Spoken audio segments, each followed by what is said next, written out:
On this episode, Sinek stops by. It was kind of cool, actually.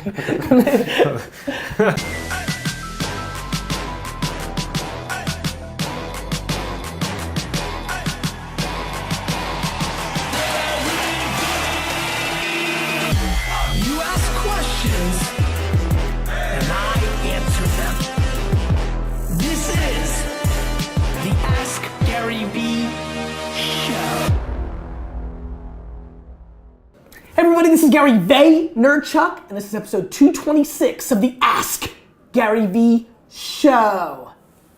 I'm excited. I have a guest. I actually have a pretty serious focus on the fourth quarter here of not doing too many guests, getting back to kind of the classic version. Even India, Tyler, let's go. Even India is here, so we're going very classic on the show. But I couldn't resist. Simon and I got some drinks together, catching up. And I thought it would be fun to have you on the show. So many of the people that watch this are huge fans of yours. Thank you. Many, as these worlds work, many would be discovering you for the first time, which excites me. I'm excited to get that email, 9 months from now saying, thank you so much for introducing me to Simon. So there's a lot of selfish wants and needs here in this episode. But Simon's a friend and somebody who I really enjoy spending time with, even though we're both so busy that it happens infrequently. But to the percentage of the audience that doesn't know who you are, why don't you give them a quick little spiel, and then we'll answer some questions, my friend. Sure. My name is Simon Sinek, and I have a clear vision of what I want to build in this world. I imagine a world in which the vast majority of people wake up every single morning inspired to go to work, feel safe when they're there, and return home fulfilled at the end of the day. And everything I do, whether it's writing, speaking, teaching, whatever it is devoted to helping to build that world. And have you always had that for yourself? Past decade. And before then? I would say my career before then was... What did you do before then? I had a marketing consultancy. Got it. Yeah, and I enjoyed myself. I had a passion for what I did, but I meandered. Yeah. I would say that, I think my goals and my visions were very much about me and about the business. I want to build this kind of business. I want to make this kind of money. Yep. And that hasn't been for the past decade. And so, me knowing a little bit more and adding a little more color for the group, you speak, you've written books, you had a breakout speech at the highest of levels. Want to talk about that for a second? Yeah. I think that matters. So a long time ago, I did 2009. It's as long ago as that. There's some older people that watch this. Right. 2009 I wouldn't consider so fucking long ago. Well, I think in this social media world, guys, it's a long time ago. Yeah, long time ago. In 7 years. I gave a TEDx talk in Puget Sound, Seattle, and it's gained some popularity on YouTube. And the folks at TED.com, TED, decided to put it on TED.com, and it went crazy. It went crazy. And when did it go crazy? When did that? It happened. You did it in 2009. I did it at the end of 2009, and they put it on TED.com in May of 2010. Yeah, it seems. It just seems like a lot of people have. How many views did that get? Last time I checked, it's about 27 or 28 million. Yeah, monster. Andy, you're slacking over there. I don't have any 28 millions. Look, I won the internet lottery. I got lucky. I got lucky. And for one more time, for the people that are learning about you, real quick on what was the general thesis of that? So I shared as a talk on a theory that I continue to espouse that based on an idea I called the Golden Circle. Basically, every single organization on the planet, every single one of us knows what we do. The things we sell, the services we offer. Some of us know how we do it. It's the things that we think make us stand out or differentiate us from the world outside. But very, very few of us can clearly articulate why we do what we do. And if you look at the greatest leaders, everybody from Martin Luther King to Steve Jobs, those with the capacity to inspire action in those around them, every single one of them, regardless of their industry, thinks, acts, and communicates starting with why. Yep. Most of us talk about what we do, and then we try and tell people how we're better. But these guys talk about their vision, they talk about their cause, they talk about where they're going, and what they do simply serves as the tangible proof of what they believe.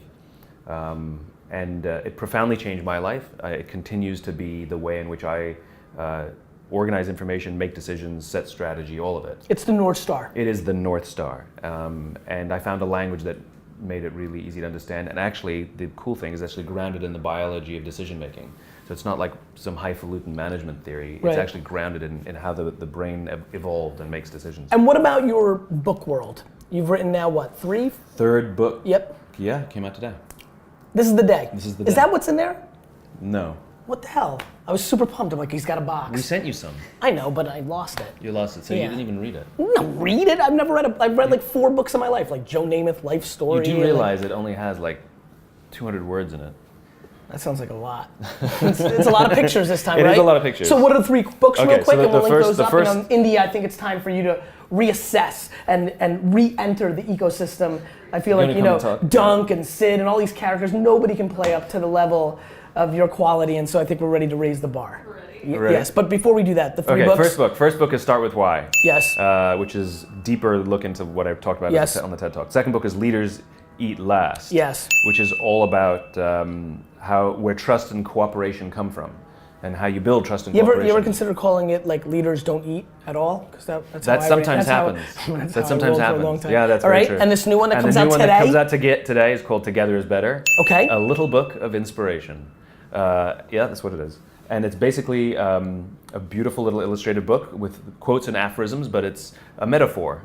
I tell a story of 3 little kids who are dissatisfied with their playground because of a bully, in this case, the metaphor for being a bad boss, and people imagine having a different job or going somewhere else or starting their own business or whatever it is. Yep. And the question is, who has the courage to do that? Yeah. And so basically it's a story of 3 little kids who find the courage to follow their dreams because they learn to help each other. Love it. Yeah, that's what it's about. So all across America, we hope, and the world, we hope to inspire people leaving organizations 3 at a time. 5 at a time. 10. Yeah, I'm good with that. Good. India, let's do it. Oh, a lot of these are all videos, right? Good. There's a video. Real questions. Good. I like this. Hi, Gary. Hi, Gary V and Simon. I hope all is well.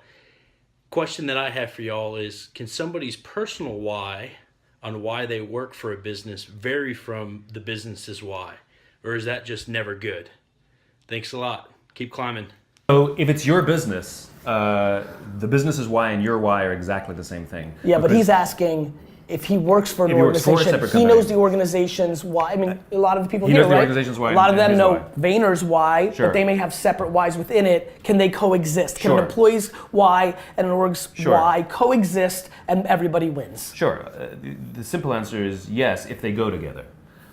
Everybody has their own unique why, and the organization has its own unique why. Yes. And if they are You compatible, mean go together in a peanut butter and jelly yeah, kind if of they're metaphor? compatible, then you will look to the people who have joined the company and say, you're a good fit, you belong here, and they will see themselves as a good fit, and each one is mutually beneficial. In other words, it's like any relationship. You and your wife have different whys, but they're compatible. You see her as helping you grow, and she sees you as helping her grow, etc. It's the exact same thing. Which is why. And sometimes it is incompatible. Which is why divorce rates are very high. Well, I don't know. It's sometimes incompatible. That's a decision-making problem. Okay. But it's also an evolution problem, right? Like, if you think about it, one's whys can be really aligned with the organizations today, and 5 years from now, they may not. No, absolutely not. Not if both One more time, you're saying no to that? No to that. So you're saying that there's a Here, let me tell you why. No, hold on. Before you do, I want to give you more framework because I'm fascinated by your Okay. decision to say that. You're saying that things are frozen,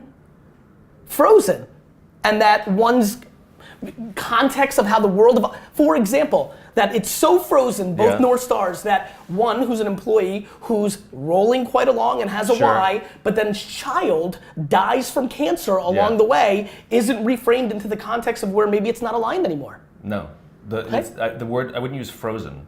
Okay. You're saying that there can be no growth when you use the word frozen. Okay. Your why is fully formed by the time you're in your probably late teens, and the rest of your life is simply an opportunity to live in balance with your why or not, so the decisions you make. And so whether somebody's living, that's why I said before, which is as long as both organization and person are working hard to remain in consistent with their cause, then it works fine. Now, the example you give of someone's child dying, yes. Tragedy doesn't form or change your why. Tragedy usually gives us an opportunity to live our why because it makes everything else in the world seem stupid. Yes.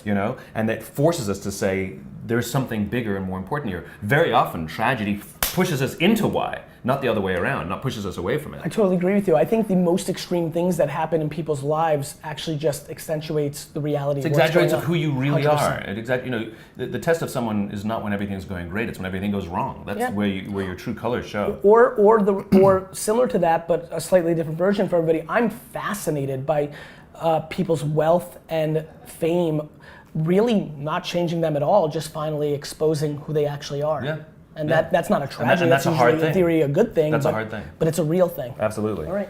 So it's fine if they're different, and as long as they're compatible. And this is why you want to know your why, and this is why you want to find out the company's why, because otherwise you're going to make decisions based on money and benefits. And then there's nothing. 100%. It's like making a decision about who to marry based on the bank account. I don't want to sidetrack the show, but it's funny. I'm sitting here. It's why I'm so confident in what I'm building at VaynerMedia, because the platform is being built to be in their benefit, to reverse engineer what they want based on their DNA, whether that is enormous ambition, which is then this is a platform for them to create that, or within a very close ecosystem to me, or quite passive and very nice work life.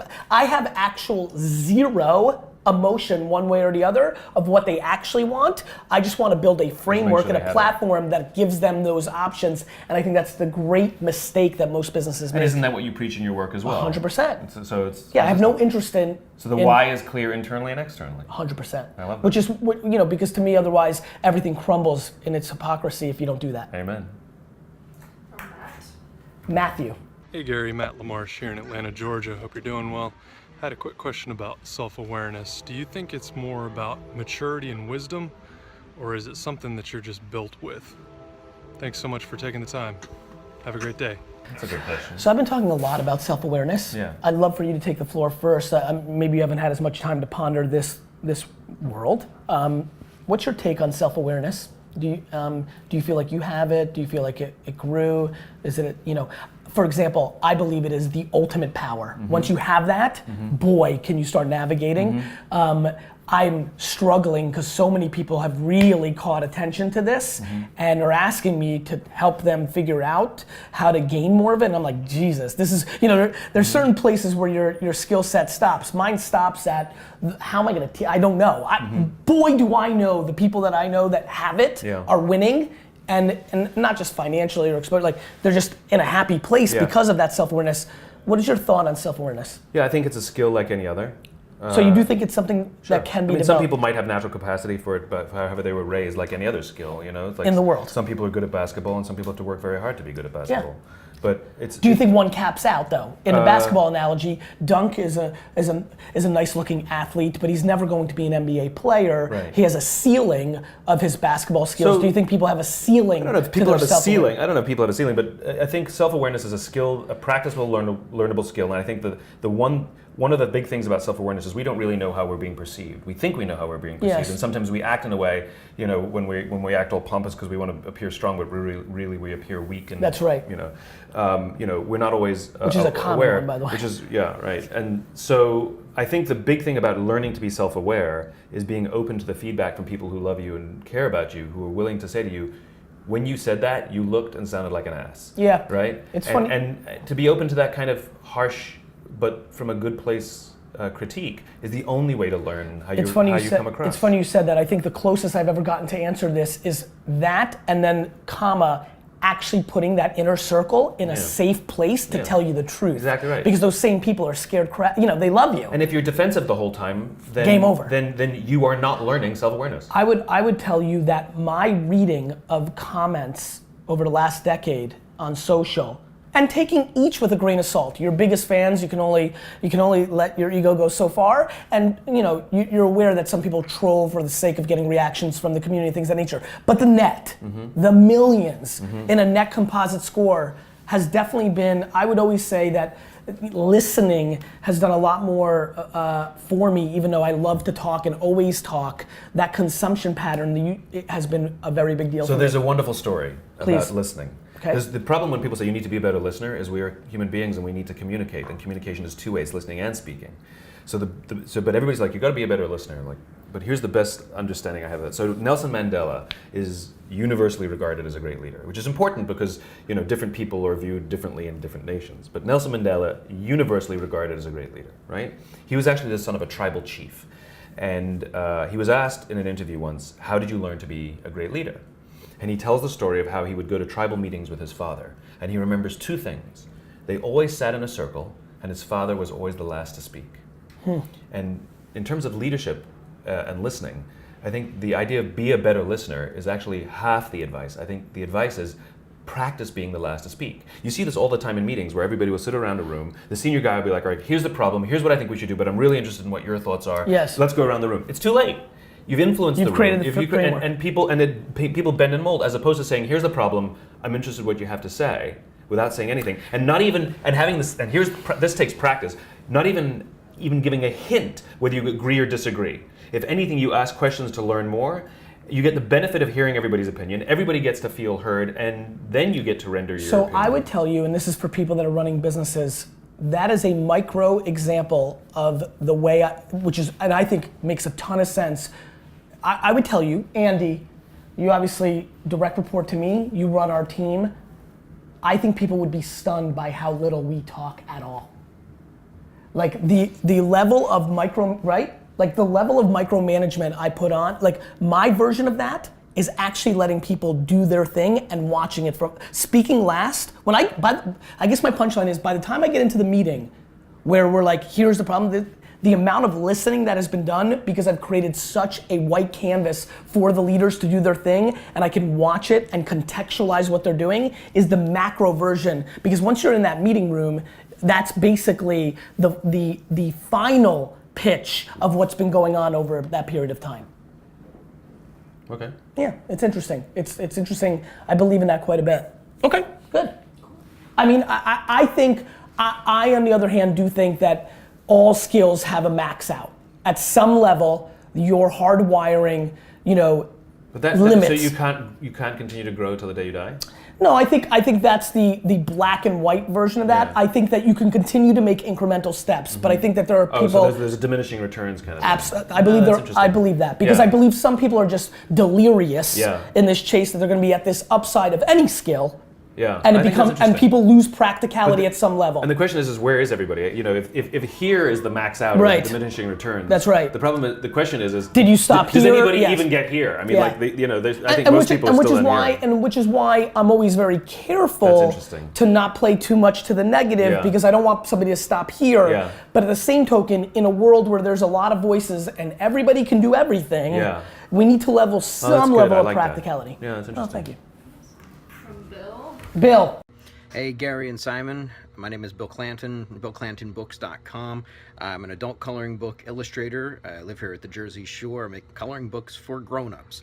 Up till now, I've been a one-man band as far as controlling my operation and doing everything myself. But I'm looking to expand and start building a team. Do you have any suggestions as I grow to help new team members buy into my why or my mission as to why I'm doing this? Is there any best practices or ideas, suggestions to help them buy into what I'm trying to accomplish here? Any suggestions would be great. Thanks a lot and keep up the good work. Yeah. Any suggestions would be great. Sure. Want suggestions. Well, one is having clarity of why, which is you have to have the ability to talk about or what you believe, what you're trying to build beyond the business itself. So he's into adult coloring books. What specifically? Which puts him, by the way, in a good spot to begin with, right? I mean, if you just think about that in thesis, Yeah. there's a lot of like smiling that comes along with that. There's like a lot of positive vibes. If that's why he went into it, it could have been for some Zen calm thing or some or stress some weird relief thing. Maybe he's a really bad guy and he's trying to. He's mad at children. So I think. I don't think so. But even beyond the coloring books, like what is it that he imagines?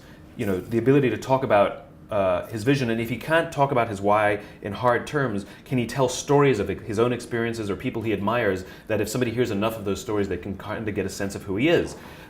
What you'll find is that the better you are at communicating your why, people will want to work for you regardless of the opportunity that you afford them. Like, they want to be a part of it. Yeah. We do a little thing, which we've been doing for years and years and years, called a give and take. Whenever there's any kind of relationship, whether it's an outside partnership or even somebody who joins our team, we do something called a give and take, where we want somebody to be selfish and selfless within the relationship. So not give and get, but give and take. So we'll ask them, what is it that you have to give to us, that you have that you think that we need, right? And they'll tell us. And then we'll say, great, what is it that you selfishly want from us? And we want them to tell us what they can get from us and no one else. I believe in that so much. And when those things match, you have a balanced relationship.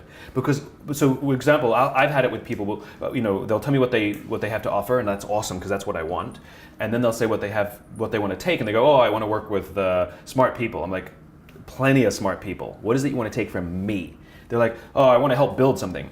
Wonderful, do that anywhere. What do you want to take selfishly from me that you can get nowhere else? And if they can't answer the question, I want to engage in a relationship, and the reason is because in time, the relationship is unbalanced, they're going to be giving, but they're not taking, and I don't even know how to give them what they want, then they'll complain they're not making enough money, or because it's not balanced. That's right, and I think that's a big part of it. I think the other thing, as being out there, a lot of people play the reverse of that. Yeah. They want to give you something that is very low in value, and they want something insane in return. Hey Gary Vee, I tweeted about your book. Now I want a job with you. I want you to babysit my dog 4 times a week. Like it's insane with that. Right. So it's about balance. And to me, I've thought a lot about that. I think a lot about it. I call it 51-49. I fully believe in that. Yeah. And then what I always think about is how incredibly important it is to me to slightly give a little bit more, not because I'm the greatest human ever. I actually just think it's a leverage point. I think it's like, I like the feeling, and I'm not sold that, I don't know if that makes me a good guy or a bad guy. It's just my natural state to slightly over deliver as close to the middle as possible. And I like that. So one of the richest guys in China, he might even be since the Alibaba guy, not so much, but one of the richest guys in China, he's a real estate developer, and he always gives the majority share to all his partners. He always does 51-49s or even more on balance. And somebody again sat down with him in an interview and said, why do you never do 50-50 deals? Why don't you? Why do you give away the majority stake in all your partnerships? And he smiled and says, because everybody wants to do business with me. That's right. I mean, it's that easy. Tons of sense. Yeah. I think to answer the question in a little bit of detail, I think you have the benefit of being out there. I think all of us have the benefit of being out there today. And I think all of us, whether your audience, and we've been at audience sizes of just starting to where we are today, whether your audience is very large or quite small, there are always a small group of people that are attracted to your message. And I think what I would do in this scenario is if you're looking to hire that first person, I would look very hard at the people that are engaging with your content on social and start there. I'm a very big believer on that because I think it's quite practical. They've already been self-selected. They're using their free time to comment on your stuff, consume your stuff, and buy those coloring books. And so I think that's a very important place. I've had an enormous amount of success with Wine Library and both VaynerMedia in the exact same way. And they have a passion for you and your work. That's right. Before you even met them. By the way, sometimes you lose because they had a vision of what they were attracted to, and then the reality is it's work or this and that. Yeah. But I do like that starting point from a practical nature. JJ. Hey Gary, it is JJ at 97.9 The Blocks in Houston. Had a blast having you on my show earlier this year to talk about your new book, Ask Gary Vee. I read the book. It is amazing. I got a lot of good stuff from it. I've been sharing it with some of my interns and my friends and coworkers, so thank you so much. Today, I have a question for you. I'm releasing a book next month. It's called Without Bruises, A Journey to Hope, Help, and Healing. It's telling my personal story of being in a relationship with a sociopath and, going through mental and emotional abuse. Well, I am trying to figure out, do I stick with JJ, who is the radio personality, to market this book? Or do I need to stay away? Because I feel like I can reach a bigger audience, but I'm not sure if that audience is really ready for the girl with the shaved hair, tattoos, who's at the hip hop station. So maybe you can give me some advice on that. Thanks, Gary. Love you. I'll take this one first and then you jump in, Simon. JJ, look, the bottom line is it's not 1984 anymore. It's 2016. You're not gonna hide from who you are. People are gonna figure out you have a shaved head and tattoos. Yeah. You can go under a pseudonym, you can go in disguises. They're going to figure out who you are. So I think everybody wins when they go all in. Listen, first 60 episodes of Wine Library TV. 2006, 10 years ago. I was tempered a little bit because I was scared that the people on Wall Street and these rich people that were buying hundreds of thousands of dollars a year of wine for me would realize I loved wrestling and football, and I cursed that I was jerseyed out. The truth is, the second I realized, wait a minute, if people like this show with 80% of me, what's really gonna happen? The second I went all in on me, it became a totally different outcome, and really I've never looked back, both in the wine industry and who I am today. There are plenty of people in the marketing book world that don't love me. I think the closer one is to me, I don't know, people, you know, there's a LinkedIn post right now where I saw somebody write of like why Gary Vee is really great at social media, and the first comment with 4 likes from other people is, I would want to do nothing like Gary Vee. And I'm like, well, there's 5 people. I mean, and I get it, but I think what you have to take pride in, JJ, and everybody, is if you can live a life where the people that know you the best like you the most, you win. I love that my assistants, we would talk about India's 1 week as like the people that know more about my truth win. Like as we've gotten to know each other, we've liked each other more, not less, and that's the game. It's true. I mean, what's the definition of authenticity, right? Everybody's like trying to be authentic, but nobody talks about what authenticity is. Authenticity is saying and doing the things you actually believe. And so to create divisions, one of them is inherently inauthentic. So in one of them, you're either being dishonest or you're faking it. So, or you're hedging, or you're right? hedging, Hedging. Right? So hedging is what pisses me off. I mean, you are who you are, and you want to bring that personality. And at the end of the day, the more authentic you are in all of your work, the more the people who love you for who you are will take your work and will help spread it for you. Those are champions. But it's very hard to even find champions if you're always hedging and trying to be what somebody else wants you to be. JJ, I think you've got a misread on America. I really do. People like you for you, and they like you for your message. And especially if you're you. For example, neither of us fits the role that we expect. I mean, I show up to these meetings in jeans and things, and Gary, you know, he's curses and he shows these things. But people like us for who we are, and the people who don't like us for who we are don't invite us, and that's totally fine. I also think that you've got to understand the American psyche, right? They're not going to care as much about tattoos and shaved heads and things of that nature. America forgives everything except if you're trying to deceive them. Like, you can literally do anything in this country, probably outside of murder, and get away with it, as long as you don't try to pull one over on us, right? The presidents have proved that, the most famous people have proved that. We will forgive all day, but if you try to make us a sucker because you're trying to put one over on us, we hate that. Yeah. That's it. Yeah, be yourself. One more? Let's do it. Yeah. And it's hard to be yourself. It takes practice. It's like the self-awareness thing, right? Let's do it. From Africa. Going to Africa, I love it. Hi Gary, my name is Benja Bimbola from Nigeria, West Africa. It's 2:16 a.m. in the morning here, and I'm grinding. I hope this gets in. My question is short and simple to you and Simon. When do you know you have the chops as a young person to start talking? When you have the results to back it, but you're not an all-time great yet? Do you start talking or do you document? Thank you. I think you start talking, the whole thing is a process, though. You start talking immediately. I mean, it takes a long time to become an overnight success, right? And I think for the both of us and everybody we know that we admire and who's achieved anything, they've been at this a long time and they've been talking at it. And by the way, they weren't great at the beginning. They go watch early interviews of Steve Jobs, right? Early interviews of Steve Jobs are fantastic. He's terrible. And he actually in one of them says, I need to go throw up because he's so nervous about talking on camera. He's terrible. And the point is he practices and he practices and he practices, he gets better, but he does it out loud. And I think the idea of hiding until it's perfect, it's a fool's game. I think you put yourself out there, you start, you practice out loud, then you get feedback, and you grow. I mean, counterpunch. You adjust. You put it out there. I would say the one thing that you may be referring to that I talk about a lot is it's tough to come out the gate at 22 and say this is the definitive thing. Here's my advice. I think talking to the world about your truth, about what you believe, correct, is the game. Is the game. I think what we're seeing on the internet right now, like I'm a 22-year-old. I'm a business coach, guru, and I'm going to teach you. And the only business I have is you're going to pay me $20K, and I'm going to teach you how to charge other people down the ladder $20K to give you advice. That's the bad stuff. So, you know, your point of view on the world and like what you believe and where you come from, that's gold. Your process. That's why I talk a lot about documenting instead of creating. It's just your truth. But I agree with you. I mean, there's no substitute for doing. The amount of people that wait for the perfect thing and then never do anything. You know, the most beautiful thing when you're young and you think you have something to contribute is to admit that you don't know everything, admit that you're learning. Yes. If you say, I'm a 22-year-old expert and I can help you do X, Y, and Z, you actually, it's not true. You have, I mean, there's so much more to learn, and everybody knows that.